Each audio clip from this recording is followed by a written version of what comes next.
이번 편에서는 상하이 전투의 의미에 대해 정리해보고자 합니다. 원래 상하이 전투는 중국과 일본 쌍방 모두 단지 화북전선을 이완시킬 목적으로 서로의 주력을 분산시키고자 기획한 이른바 화북전선의 부속 전투일 뿐이었습니다. 하지만 전투 초반 자국군의 분전에 고무된 장제스가 대규모 병력을 동원해 무계획적으로 공격을 하는 바람에 일본군 역시 화력의 중원과 병력을 증파 우회 상륙작전까지 감행하면서 중일전쟁 최악의 전투가 돼버렸습니다. 결국 중국 입장에선 내 살을 발라내고 적의 뼈를 자른다 라며 시작한 전투가 도리어 적의 살은 조금 발라내고 내 뼈만 자른 격이라는 전투가 돼버렸던 것이죠. 또한 일본군 입장에서도 단기간의 공격으로 장개석 정부를 무너뜨려 중국 전체를 합병시켜버리거나 지역전투의 승리, 괴뢰정부의 수립, 지역전투의 승리, 괴뢰정부의 수립이라는 다시 말해 중국을 조각내 점령한다는 나름 효율적인 침공계획이 근본부터 틀어져버린 전투가 돼버렸습니다. 결국 이 전투 이후 전개된 중국과 일본의 전쟁 양상은 한쪽이 완전히 죽을 때까지 절대 끝나지 않을 전쟁, 이른바 절멸전의 형태로 들어가게 됐습니다. 어쨌든 상하이 전투에서 장제스는 아군의 열세를 뻔히 알면서도 좁은 지역에 무리하게 많은 병력을 몰아넣고 화력에서 월등히 우세한 적의 전면에 병력을 축차 투입하여 성과 없이 병력만을 소모시켰습니다. 그리고 전패에서 언급했듯 전투가 벌어진 3개월 동안 일본군이 후방에서 우회 상륙, 자진들을 포위할 것이라는 가능성은 전혀 고려하지도 않고 있었죠. 나아가 만약 상하이 방어 실패 시 어떻게 수십만 명에 달하는 병력을 체계적으로 철수시킬 것인가에 대한 계획 역시 준비하지 않고 있었습니다. 이로 인해 일본군이 포위망을 좁혀오자 군 전체가 공황 상태에 빠져버릴 수밖에 없었고 그 결과 거의 모든 차량과 중장비는 버려지고 말았습니다.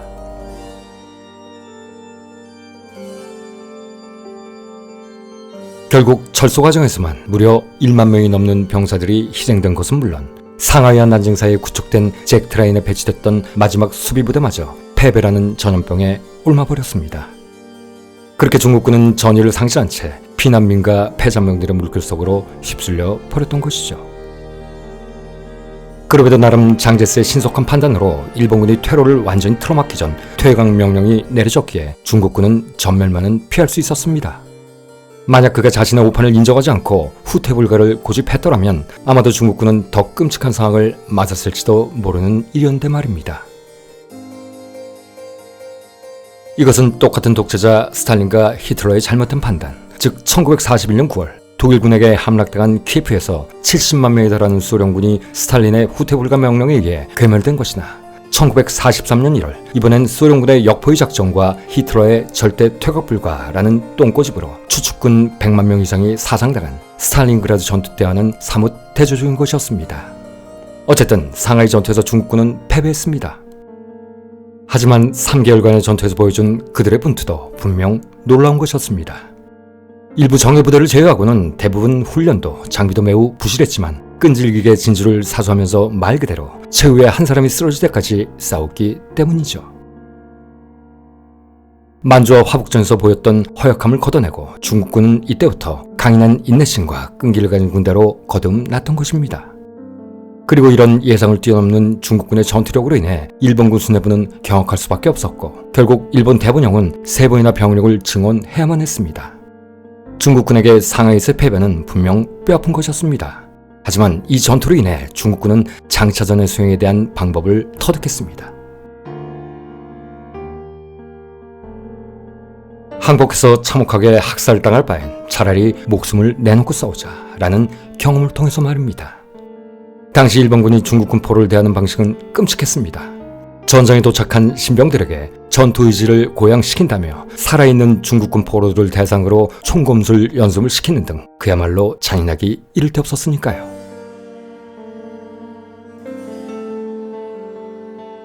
한편 승리하긴 했지만 일본군도 상처뿐인 영광이긴 마찬가지였습니다. 일본군의 전략적 무계획성과 졸소에 가까운 작전은 중국군이 저지른 실수 이상이었기 때문이죠. 사실 일본군은 상륙작전과 시가지 작전 이번이 처음도 아니었습니다. 그들은 청일전쟁 이래 상륙전과 시가전에 대한 경험을 지속적으로 축적해왔을 뿐만 아니라 전투 초반 상하이 조계지에 주둔하고 있었던 지금의 해병대에 해당하는 일본 해군 육전대는 전력이 월등히 우세한 중국군의 공격을 끝까지 저지할 만큼 최고의 정예부대이기도 했었습니다. 또한 이미 제1차 상하이 사변에서 작전을 수행한 경험까지 있었죠. 거기에다 양국의 국력과 군사력의 압도적인 차이를 생각한다면 일본군은 훨씬 더 쉽게 중국군을 제압할 수도 있었습니다. 하지만 일본군 수뇌부는 적 해안가에 대한 상륙작전을 과소평가했고 이전 경험에서의 어떠한 경우도 학습하지 않았습니다. 결국 1932년에 저질렀던 오류를 1937년에 와서도 고스란히 반복했던 것이죠. 적을 얕잡은 데다 공룡집에 사로잡혀 있었던 지휘관들은 충분한 정찰을 하지도 않은 채 병력을 이리저리 분산시켜 잘 방비된 중국군 진지를 무작정 공격하다가 막대한 손실을 입고 말았고 무려 3개월간의 시간을 허비한 뒤에야 정면 공격으로는 이길 수 없다는 사실을 인식했었던 것입니다. 그 결과 결국 항저우만으로의 우회 상륙작전까지 시도함으로써 겨우 승리할 수 있었던 것이죠. 그런데 상하이 전투에서 일본군의 실책은 이것만이 아니었습니다. 일선 부대들은 중국군의 주력을 포위하여 이들을 섬멸하는 대신 난징으로 방향을 바꿔 먼저 난징을 점령하려는 속도 경쟁만을 벌였습니다. 그 덕분에 중국군의 주력이 포위망에서 벗어나 탈출할 수 있었던 것이죠. 만약 일본군이 조직적인 소탕 작전으로 상하이에서 중국군 80만 명을 포위 섬멸시켰더라면 아마도 중인전쟁은 난징까지 가지 않고 상하이에서 끝났을지도 모릅니다. 그러나 아이러니하게도 이렇듯 공명심에 눈이 먼 일본군 지휘관들 때문에 전국 시대부터 내려온 무조건 적의 수도만 점령하면 전쟁은 끝난다 라는 모해밴 사무라이적 습성 때문에 아울러 민간인과 포로학살에 정신이 팔렸던 일본군의 잔인한 속성 때문에 중국군은 재기할 수 있었던 것입니다. 물론 중국군이 패배의 충격에서 벗어나 회복하는 데는 수개월의 시간이 걸렸지만 말이죠. 어쨌든 일본군의 승리는 우세한 포병 전력과 제해권, 제공권의 압도적인 지배 덕분이었습니다. 하지만 그럼에도 불구하고 그들의 기갑 전력은 동시대의 열강국들에 비해선 형편없었죠. 일본군은 상하이 전투에서 89식 중전차 39대를 포함해 약 300여 대의 각종 전차와 장갑차를 투입했습니다. 하지만 기갑장비의 화력과 방어력이 너무나 빈약하다 보니 콘크리트로 견고하게 건설된 중국군 진지를 돌파하기에는 역부족일 수밖에 없었고 심지어 전투 도중 발생하는 잦은 고장 때문에 얼마 기동하지도 못하고 태반이 그 자리에 좌초해버리는 것이 흔한 일이었습니다. 그러나 일본군의 이런 기갑 전력의 난맥은 노무난 전투에서 다시 한번 발생합니다. 아니 종전시까지 계속됩니다.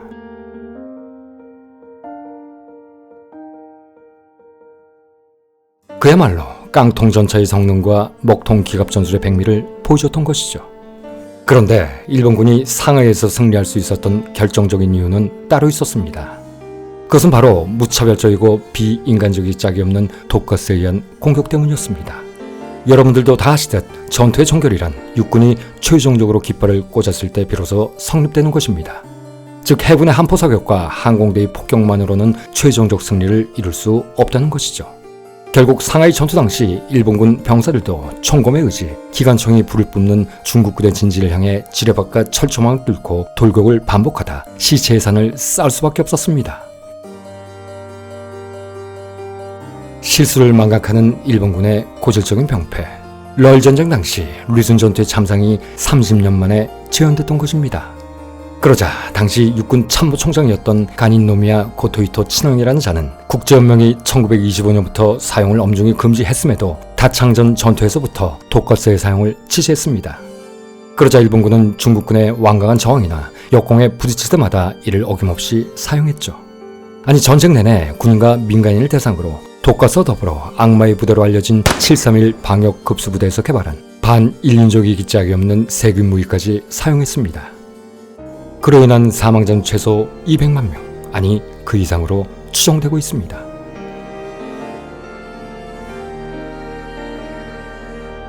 당시 일본군 전체, 아니 일본인 전체가 사이코패스 집단이었던 것입니다. 그리고 상하이 전투는 태평양 전쟁사에서 또 다른 전환점을 만들었습니다. 사실 알려진 것과 다르게 중일 전쟁 초기 일본 육군과 내각은 전면전을 피하고 국지전만으로 전쟁 승리를 기획하고 있었습니다. 앞에서 말씀드렸던 지역 전투의 승리, 괴뢰국 설립, 지역 전투의 승리, 괴뢰국 설립 등으로 말이죠. 그러면 일본 육군이 이런 패턴을 유지하려 했던 이유는 무엇 때문이었을까요? 그 이유는 여러분도 다 아시듯 바로 소련 때문이었습니다.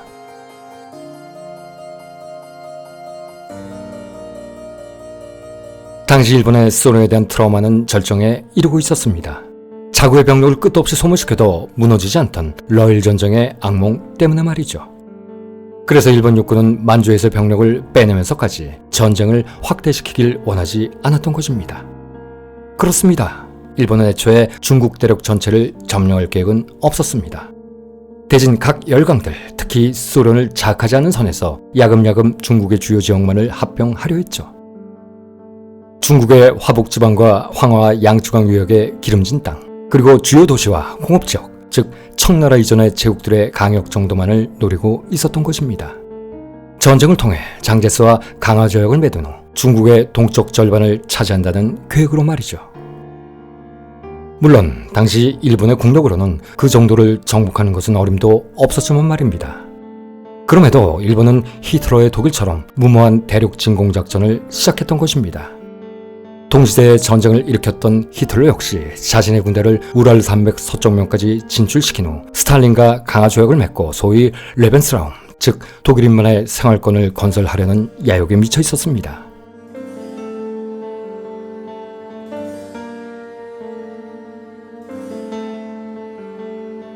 일본 역시 자신의 침략 행위를 대동아공영권이라는 명목으로 치장하고 중국을 침공했죠. 그러나 둘 다 터무니없는 개소리, 그저 신정 제국주의의 분칠일 뿐이었습니다.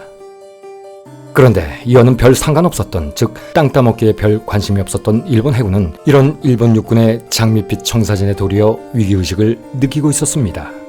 이러다간 정부의 주도권을 모두 육군에게 뺏기게 될 것이고, 그러면 일본의 모든 기득권과 인프라를 육군에 양보할 수밖에 없게 될 테니 말이죠. 군인들이 통치하는 나라권, 또는 법치주의라는 탈을 쓴 무소불위의 권력 집단이 통치하는 나라권, 참 잘 돌아갑니다. 어쨌든 해군은 군령부에서 작정한 대진화 작전계획 내안에 의거 육군의 아킬레스건을 건드리려는 목적으로 오히려 중국에 대한 전면전을 주장하기 시작했습니다. 그러다 보니 이들의 의견은 진화작전의 승리는 전면전을 통한 중국의 중앙 세력을 굴복시키는 것 이외의 방법은 없다. 그러므로 적의 급소인 상하이와 난징을 먼저 제압하는 것이 무엇보다 중요하다. 라는 것이 됐습니다. 육군이 세워놨던 계획의 순서를 몇십 계단 뛰어넘는 수준으로 육군의 계획에 제동을 걸 목적으로 말입니다. 이에 해군 군령부는 대진화 작전 계획의 진행에 즉시 착수했습니다. 육군이 5개 사단을 상하이에 상륙시킨다면 해군은 병력의 수송을 맡을 뿐만 아니라 함포 지원과 항공 지원, 육전대의 투입 또한 적극적으로 수행할 것이다. 그렇게 되면 육군은 보다 쉽게 중국의 수도 난징을 점령할 수 있을 것이고 진화전쟁은 일본의 승리로 종결될 것이다. 라며 자신의 전략을 적극적으로 홍보했던 것이죠. 그러자 해군에 끌려다니는 꼴을 더 이상 국민들에게 보이기 싫었던 육군은 결국 1937년 7월 29일 해군의 의견을 일부 받아들여 상하이와 칭타오를 다음 공략 목표로 삼는다. 라는 이른바 중진화 작전계획, 즉 상하이 침공계획을 수립하게 됐던 것입니다. 체면, 그리고 자신들이 먼저 도발하고 성공하기 시작한 대중국전에 대한 주도권을 해군에게 뺏기긴 싫었을 테니 말입니다. 그러면 일본 해군은 왜 이렇게 목을 메고 대중국 전면전을 주장했을까요? 처음엔 중과의 전쟁을 반대했던 해군이 어쩌다 이리도 강력한 대중국 주전론자가 됐을까요? 그렇습니다. 그 이유는 따로 있었습니다. 그러면 육군과 다를 수밖에 없었던 그들의 대중국 전면전의 이유를 한번 알아봐야겠습니다. 1920년대 일본군은 제1차 세계대전에서 나타난 총력전이라는 전쟁 양상의 변화로 인해 소련을 주적국으로 삼자는 육군의 북진론과 영미를 가상적국으로 삼자는 해군의 남진론이 대치하고 있었습니다. 하지만 제국 국방 방침으로 육군의 전략이 채택되고 소련이 주적국으로 상정되자 하세가 기요지를 비롯한 해군의 강경파들은 모든 기득권을 육군에게 뺏긴 것을 우려하기 시작했고, 이에 정부의 주도권을 뺏기지 않고자 1936년 중일 전면전쟁 작전계획을 작성, 전쟁이 발발하자 중국 주요 도시에 대한 공습과 중국 연안 봉쇄작전을 계획하기 시작했습니다. 이는 중국 해군 기지에 대한 공격을 감행하는 등 적극적인 작전 실시, 국민들에게 해군의 실적을 과시하여 예산을 늘림으로써 미 해군에 대항할 수 있는 군사를 갖추려는 의도 때문이었죠. 그리고 이때 진주만 공습의 계획자 야마모토 이즈로크 등 해군 내 항공 전술주의자들 역시 함대의 부산물 정도로만 여겨지던 항공모함 전력을 독립시키고 항공군비의 확충과 더불어 3차원적 전술의 개발, 이른바 항공주변론을 수면 위로 띄우기 시작했습니다. 바야흐로 해군 내 전함주병론, 즉 거항거포주의를 신봉하는 함대 결전파와 항모기동부대를 근간으로 하는 새로운 항공전술에 열광하는 항공주변론파들과의 대립이 시작됐던 것이죠. 육군과 마찬가지로 해군 내에서도 파벌투쟁이 절정으로 치닫고 있었던 것입니다. 육군에 대항한다는 명목으로 말입니다. 하지만 이는 예산 따먹기 경쟁, 출세길의 확보를 위한 이전투구일 뿐이었죠. 이렇듯 상하이 전투는, 아니 중일 전쟁은 일본 육군과 해군의 정치투쟁인 동시에 특히 해군의 항공주병론자들에게는 자신의 전술을 입증해 볼 수 있는 중요한 실험장이었던 것입니다. 상하이 전투가 일어나기 5년 전 제1차 상하이 사변이 일어날 때인 1932년 제1항공전대 사령관이었던 야마모토 이즈로쿠는 이때부터 융통성 없는 호술전의 생각을 바꾸기 위해서는 항공 공격의 실적을 보여주는 것 말고는 방법이 없다. 라고 말해왔었는데, 마침 그가 해군 차관이 됐던 1937년 기가 막힌 타이밍에 중일전쟁이 터진 것이죠. 결국 야마모토 이즈로쿠의 끈질긴 설득에 넘어간 해군 수뇌부는 해군의 첫 번째 대중국 작전에 대규모 항공작전을 승인하기에 이르렀고, 이때부터 일본 해군 항공대는 육군 항공대와 더불어 상하이와 난징에 대한 무차별적인 폭격을 가하기 시작했습니다. 마치 헤르만 göring의 루프트와페가 자신의 권력과 집단의 영향력, 전투력의 강화를 위해 스페인 내전에 개입했던 것처럼 말이죠. 그리고 당연히 두 집단 모두 덤으로 실종 경험까지 쌓게 됐습니다. 특히 이직이 일본 항공대가 쌓아올린 항공작전 커리어는 태평양 전쟁 초기 일본군이 일궈낸 승리의 밑바탕이 됐습니다. 이때 축적된 항공전술과 항모 기동전단 전개에 대한 노하우가 4년 후 일본 해군이 진주만 공습을 수행할 수 있는 결정적 원동력이 됐던 것입니다. 만약 이때 일본 해군이 항모 기동전단 전술을 익히지 못했더라면 일본은 아마도 진주만 공습은 엄두도 내지 못했을 것이다. 라는 말처럼 상하이 전투는 일본이 태평양 전쟁으로 가는 구름판이었던 것입니다. 그리고 이때부터 유럽보다 아시아에서 먼저 전쟁 행위 중 가장 비도덕적이며 전쟁 공포 중 가장 무서운 공포로 여겨지는 민간인 지역에 대한 무차별 폭격 역시 시작됐죠. 인류 역사상 가장 처참했던 기억, 어디서 쏟아져 내릴지 모르는 증오의 신이 내리는 미중의 불벼락, 바로 공습 말입니다. 그렇습니다. 일본군에 의해 이때부터 그 이름이 역사책에 올라가게 된 것이죠. 그리고 자신들도 결국 자신들이 먼저 시작한 하늘로부터의 불벼락, 더 뜨거워진 대공습으로 절멸하게 됩니다. 어쨌든 상하이 전투는 일본군의 사기 역시 무너뜨린 전투였습니다. 최소한 9,115명이 전사하고 부상자를 합쳐 4만 명 이상의 피해를 입었던 전투였기도 했지만, 빠르게는 2주, 길어야 3개월이면 중국의 항복을 받아낸다고 큰소리쳤던 일본 군이었기에 종전은 고사하고 3개월 만에 겨우 상하이 하나를 함락시켰기 때문이었죠. 그리고 이 전투는 앞으로 벌어질 끔찍한 전쟁을 예상하게 했습니다. 여기에 파견된 일본군의 절반 이상이 질병과 부상으로 교체된 상태였고, 지칠대로 지친 병사들의 군기이하는 심각한 수준이었죠. 더구나 닥치고 돌격으로 수많은 초급장교가 전사하는 바람에 장교진의 부재는 그야말로 큰 문제였습니다. 부대를 운영하기 힘들 정도였으니까요. 또한 상하이 탈출에 실패한 국민당군이 게릴라전을 펼치기 시작하자 보호까지 원활하지 않게 되었고, 이에 도쿄의 대본영에서마저 이쯤에서 적당히 끝내는 것이 어떨까라는 의견이 나올 지경이 됐죠. 이는 상하이 전투를 통해 전투 수행 능력이 반감되버렸기에 전쟁의 대전략 자체를 바꿀 수밖에 없게 됐기 때문이었습니다. 원래 일본의 대중국 전쟁 전략은 앞서 말한 것처럼 수개월 안에 중국 전체를 장악하는 것이었습니다. 그러기에 상하이에서 발이 묶인 것만으로도 속전속결을 포인트로 뒀던 일본의 대중국 전쟁 전략은 이미 퇴색해 버린 것이죠. 그 결과 일본군은 초반에 파죽지세 같은 기세를 잃어버리게 되었고, 장개석이 전략적으로 천도한 충칭이나 청두로는 아예 진격할 엄두를 상실해버리고 말았습니다. 그러자 장제스와 중국 지도부의 구상대로 전쟁은 중국이 절대적으로 유리한 무제한적 소모전, 지구전으로 접어들게 됐죠. 사태가 이 지경에 이르게 되자 중진화 방면군은 히스테릭한 상황에 빠지게 됩니다. 즉 일본군 특유의 적폐와 무능한 지휘관들의 병폐, 그리고 무시무시한 전쟁의 공포에 억눌렸던 일본군 병사들이 그래서 생긴 울분의 원인을 중국과 중국인에 대한 증오심 때문으로 인식해버렸고 결국 폭발해버린 것이죠. 아니, 병사들의 불만을 통제하기 쉽지 않았던 일본군 수뇌부가 그렇게 유도했습니다. 그리고 여기에 일본 특유의 잔혹성까지 더해졌죠. 그러자 이 현상은 곧 가공할 정도로 끔찍한 거대한 학살을 도발시켰습니다.